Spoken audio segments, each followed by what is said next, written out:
Кротик и телевизор. В одно прекрасное утро Кротик проснулся, выглянул из норки и увидел, что пришла весна. Ярко светило солнышко, и повсюду распускались цветочки. У Кротика было отличное настроение. «Доброе утро, улитка!» – крикнул Кротик. «Привет, Кротик!» – ответила улитка. «Сегодня так тепло, что можно загорать». Улитка выбралась из своего домика и растянулась на травке.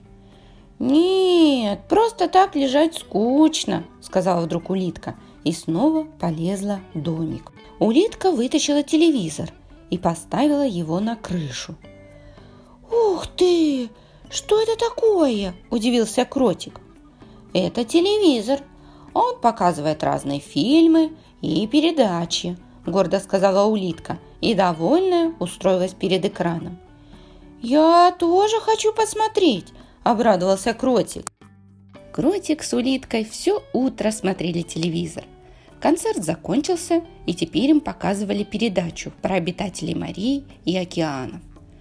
«Какие красивые рыбки!» – восхищался Кротик. «А оказывается, не нужно глубоко нырять, чтобы увидеть их так близко». «Что вы там смотрите? Я тоже хочу!» – закричал заяц. «И я!» – сказала мышка. Друзья сели смотреть телевизор вместе с Кротиком и улиткой. Солнышко поднялось над сказочным лесом и осветило все тропинки и полянки, чтобы согреть лесных жителей. Но где же они? Солнышко искало и, наконец, увидела, что все друзья собрались на полянке перед домиком улитки. «Эй, что вы там делаете?» – весело закричало солнышко. «Телевизор смотрим», – ответили ему друзья. «А мне можно с вами?» – спросила солнышко. «Конечно!» – разрешили они. Солнышко присело на деревце, чтобы тоже посмотреть телевизор. Друзья смотрели его весь день.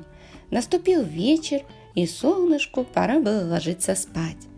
«До завтра!» – попрощалось оно и скрылось за лесом.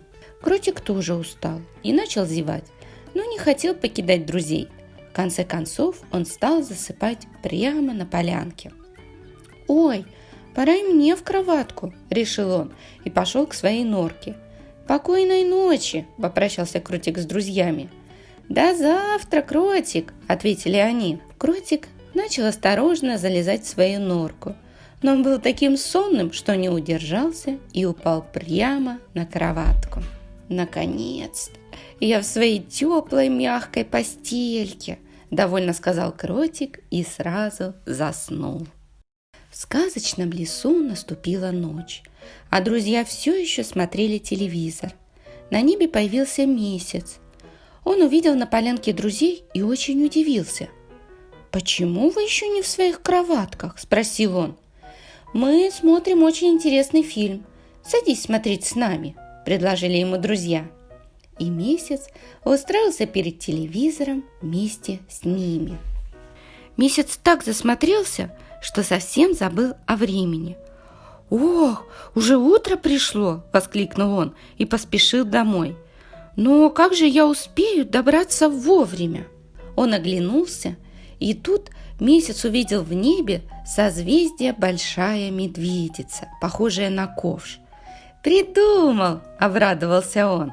Месяц прыгнул в этот ковшик и помчался домой, чтобы успеть до завтра. На небе снова появилось солнышко. «Доброе утро, Кротик!» – сказала оно. «Почему ты так рано проснулся?»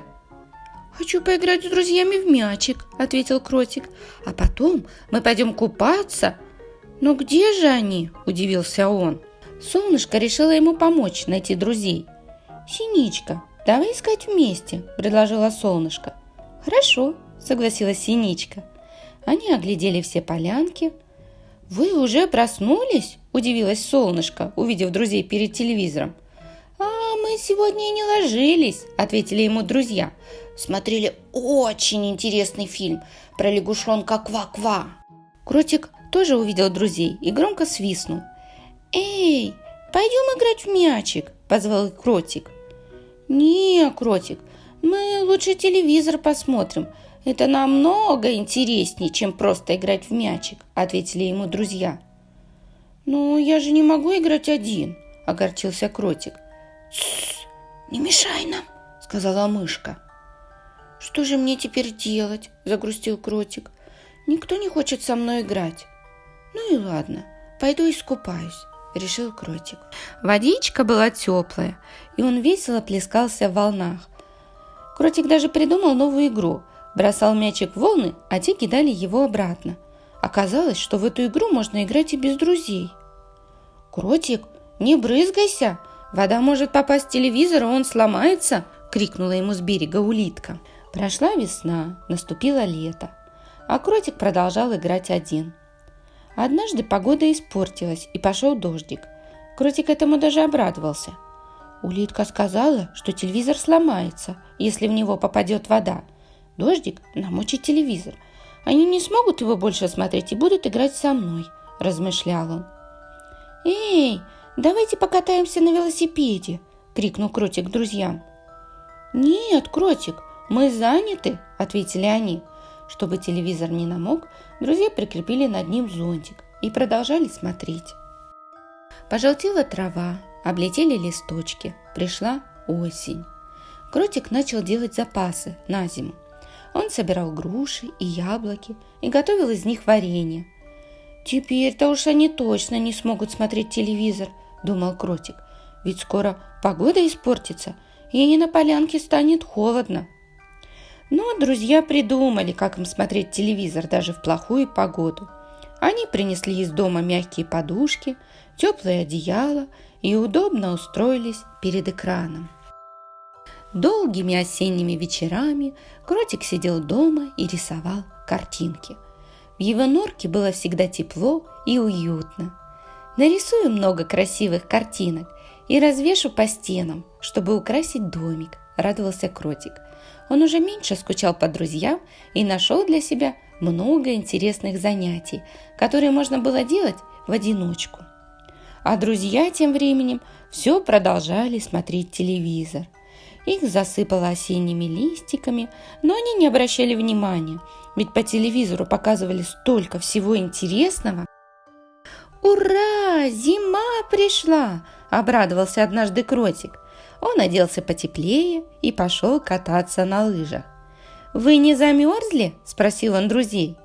Их так сильно засыпало снегом, что из сугробов были видны одни только глазки да ушки.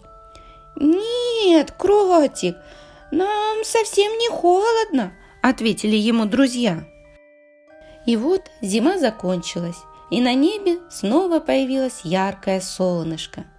«Кротик, просыпайся!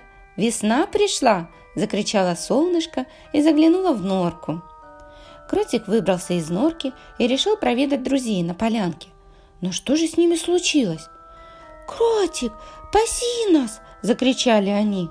С приходом весны вся земля вдруг покрылась зелеными густыми зарослями. Колючие ветки окружили друзей со всех сторон, и они никак не могли из них выбраться. «Я помогу вам!» – крикнул Кротик и прыгнул в норку. Оттуда он появился, держа в руках топор и пилу. «Надо избавиться от этих зарослей, пока они не покрыли все вокруг», – решительно сказал он и принялся за дело. «И раз, и два, и три!» – приговаривал Кротик, прорубая дорожку к друзьям. Наконец-то все были спасены. «Спасибо тебе, Кротик!» – радостно закричали они, совсем забыв про телевизор. «Прости нас, мы так долго не играли с тобой. Мы поняли, что нельзя все время смотреть телевизор и забывать про своих друзей». А улитка, меж тем, решила переехать в другое место. «Найду полянку получше», – заявила она. «А то у вас тут совсем никакого покоя. То снегом завалит, то с зарослями опутает». Она взяла телевизор и убрала его в свой домик и уползла. «Что же мы теперь будем делать без телевизора?» – огорчились друзья. «Мы же разучились играть и веселиться. Как же нам быть?» «Не плачьте!» – утешил их Кротик. «Я придумал для нас одно интереснейшее занятие». Кротик сходил в норку и вернулся с тележкой, на которой лежали гантели. вы так долго просидели на одном месте, что для начала нужно как следует размяться.